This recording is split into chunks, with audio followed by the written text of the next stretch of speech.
상상해 보세요. 당신은 지금 파티에 있습니다. 주위는 웃음소리와 가벼운 잡담으로 가득하죠. 날씨 얘기, 새로 나온 드라마 얘기, 주말 계획 얘기. 다들 행복해 보입니다. 그런데 당신은요? 당신은 한 손에 잔을 들고 고개를 끄덕이고 미소를 짓고 있지만 뇌가 서서히 죽어가는 것을 느낍니다. 모든 단어, 모든 진부한 문장이 마치 물리적인 고통처럼 느껴집니다. 익숙한 느낌인가요? 그렇다면 당신은 속물이거나 인간 혐오자가 아닙니다. 아마도 당신의 뇌가 다른 주파수에서 작동하고 있을 뿐입니다. 왜 간단한 잡담이 복잡한 수학 문제를 푸는 것보다 더 많은 에너지를 소모하는지 궁금해 본 적 있나요? 왜 동료의 휴가 얘기를 10분 듣고 나면 마치 짐이라도 내린 것처럼 녹초가 되는 걸까요? 이것은 높은 IQ를 가진 사람들에게 흔한 문제입니다. 그리고 이건 거만함 때문이 아닙니다. 신경생물학의 문제죠. 당신의 뇌는 빈 트래픽을 위해 만들어지지 않았습니다. 데이터, 패턴, 의미를 갈망하죠. 그런데 정보의 패스트푸드를 먹게 되면 뇌는 반란을 일으킵니다. 이 반란을 당신은 지루함, 짜증, 심지어 정신적 고통으로 느끼는 겁니다. 오늘 우리는 이런 현상이 왜 일어나는지에 대한 3가지 신경학적 이유를 분석해 볼 것입니다. 그리고 더 중요한 것은 어떻게 이것을 감당하며 살아갈지입니다. 첫 번째 이유, 과활성화된 패턴 인식 및 예측 엔진. IQ가 높은 뇌는 단순히 정보를 처리하는 것이 아니라 끊임없이 규칙성을 찾고 모델을 만들고 다음에 무슨 일이 일어날지 예측합니다. 이것은 생존을 위한 진화적 메커니즘이 극한까지 발달한 것입니다. 이제 전형적인 잡담을 상상해 보세요. 오늘 날씨 좋네요. 그렇죠? 네. 드디어 해가 떴네요. 주말에도 이랬으면 좋겠어요. 네. 정말 좋겠네요. 당신의 뇌에게 이 대화는 정보 교환이 아닙니다. 예측 가능성 99%의 데이터 세트일 뿐이죠. 첫 문장을 듣자마자 당신의 뇌는 이미 가능한 모든 답변과 다음 5개의 대사를 계산해 버립니다. 전체 대본을 미리 보는 셈이죠. 그럼 뇌는 어떻게 할까요? 이 정보 흐름을 쓸모없음, 인겨 정보로 분류합니다. 분석할 것도, 예측할 것도, 붙잡을 것도 없는 거죠. 마치 슈퍼컴퓨터에게 2+1을 무한히 반복하라고 시키는 것과 같습니다. 이것은 인지 부조화를 유발합니다. 당신의 뉴런들은 양자 방정식을 풀 준비가 되어 있는데 구름에 대해 토론하라고 강요받는 셈이죠. 잠재력과 현실 사이에 이 불일치가 바로 그 정신적 고통을 낳습니다. 당신은 단순히 지루한 게 아니라 뇌가 말 그대로 복잡함에 굶주려 고통받고 있는 것입니다. 두 번째 이유, 높은 인지 욕구와 낮은 모호함 내성. 심리학에는 인지 욕구, need for cognition라는 용어가 있습니다. 복잡한 사고 활동에 대한 인간의 욕구를 말하죠. IQ가 높은 사람들은 인지 욕구가 높은 경향이 있습니다. 사물을 분해하고 어떻게 작동하는지 이해하고 인과관계를 찾는 것을 좋아합니다. 그들은 퍼즐을 푸는 것에서 즐거움을 얻습니다. 그런데 잡담이란 무엇일까요? 모호함과 피상성의 왕국입니다. 어떻게 지내세요? 그냥 그래요. 그냥 그렇다는 게 무슨 의미일까요? 구체적인 데이터가 없는 평가적 판단입니다.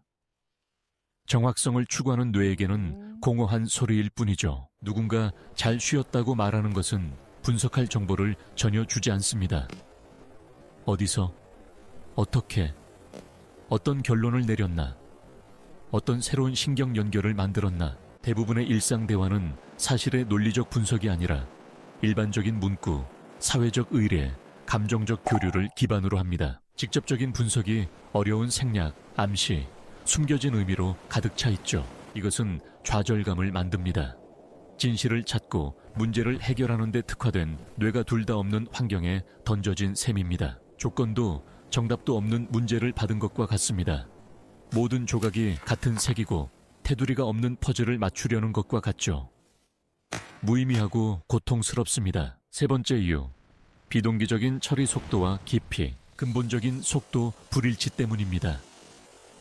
당신의 뇌가 광케이블 인터넷이고 평균적인 대화 상대의 뇌가 낡은 다이얼업 모뎀이라고 상상해 보세요. 둘 다 같은 그림을 다운로드할 수 있지만 당신은 순식간에 끝내는 반면 상대방은 몇 분이 걸릴 겁니다. 대화에서도 똑같은 일이 일어납니다. 상대방이 말을 할 때 당신의 뇌는 그냥 듣는 게 아닙니다. 즉시 해체하고 숨은 의미를 분석하고 논리적 오류를 검토하고 5가지 대화 시나리오를 구축하고 3가지 답변을 공식화합니다. 이 모든 것이 상대방이 문장을 끝내기도 전에 일어납니다. 그래서 당신은 이미 모든 것을 이해하고 분석한 채 앉아서 기다립니다. 이 지연, 이 소통의 렉은 믿을 수 없을 정도로 지치게 합니다. 마치 빠른 프로세서가 느린 하드 드라이브의 데이터를 기다리며 공회 전하는 것과 같습니다. 이 기다림 때문에 종종 상대방의 말을 가로채게 됩니다. 당신이 무례해서가 아니라 뇌가 이미 3걸음 앞서 미래가 있기 때문입니다. 혹은 외부 세계가 너무 느리게 움직이기 때문에 멍해지거나 생각에 잠기기도 하죠. 밖에서 보면 거만하거나 부주의해 보입니다. 하지만 당신에게는 이것이 공회전으로 인한 정신적 과열에서 벗어나는 유일한 방법입니다. 그렇다면 어떻게 해야 할까요? 동굴로 도망쳐 책과만 소통하는 것은 답이 아닙니다. 우리는 사회적 동물이니까요. 해결책이 있습니다. 공허한 대화를 사랑하도록 자신을 강요하는 것이 아니라 접근 방식을 바꾸는 것입니다. 1단계. 목표를 재설정하세요. 정보 교환에서 사회적 연결로 당신의 가장 큰 실수는 잡담을 데이터 수집 과제로 접근하는 것입니다. 하지만 잡담의 목표는 정보가 아닙니다. 감정과 연결의 형성입니다. 악수와 같습니다. 악수는 정보를 전달하지 않지만 나는 당신을 봅니다. 나는 위협이 아닙니다. 목표가 무엇을 말하는지가 아니라 왜 말하는지 이해하는 순간 더 쉬워질 겁니다. 말 자체를 분석하는 대신 의도를 분석하게 되니까요. 2단계. 피벗 기술을 사용하세요. 대화의 조종사가 되십시오. 대화가 지루함에 빠져 죽기를 기다리지 마세요. 관리하세요. 잡담은 단지 진입점일 뿐입니다. 당신의 임무는 거기서 단서를 찾아 대화를 깊은 곳으로 이끄는 것입니다. 어떻게, 왜, 만약에로 시작하는 개방형 질문을 통해 가능합니다. 예를 들어 새 드라마 봤어요. 화살표 네. 화살표 재밌었어요. 화살표 네. 끝. 대신에 이렇게 해보세요. 새 드라마 봤어요. 화살표 네. 화살표 그 드라마의 어떤 점이 가장 생각을 많이 하게 만들었나요? 슬래시 주인공이 왜 그런 결정을 내렸다고 생각하세요? 상대방의 주제를 거부하는 것이 아닙니다. 그것을 가져와서 깊게 파고드는 거죠. 수동적인 정보 소비를 공동의 지적 게임으로 바꾸는 것입니다. 3단계. 인류학자 모드를 켜세요. 대화가 정말 가망이 없고 피벗도 작동하지 않는다면 참여자에서 관찰자로 역할을 바꾸세요. 진부함에 짜증내지 말고 분류하세요. 아하, 날씨 토론 의식이 시작되었군. 목표, 분위기 동기화. 오, 이건 상사에 대한 집단 불평 의식이군. 목표, 공동의 적을 통해 집단 정체성 강화. 이 접근법은 2가지 일을 합니다. 첫째, 감정적 긴장을 완화합니다. 당신은 더 이상 지루함의 희생자가 아니라 연구자입니다. 둘째, 당신의 분석 능력을 사용하게 합니다. 고통스러운 의무를 흥미로운 과제로 바꾸는 것입니다. 결론입니다. 피상적인 대화를 견디기 힘들어하는 당신의 뇌는 저주가 아니라 선물입니다. 더 깊이 보고 더 많이 이해하고 복잡한 문제를 해결하기 위해 만들어졌습니다. 하지만 우리는 항상 그런 지적 양식을 제공하지 않는 세상에 살고 있습니다. 지루해하는 자신을 탓하는 것을 멈추세요. 다른 사람들을 어리석다고 생각하는 것도 멈추세요.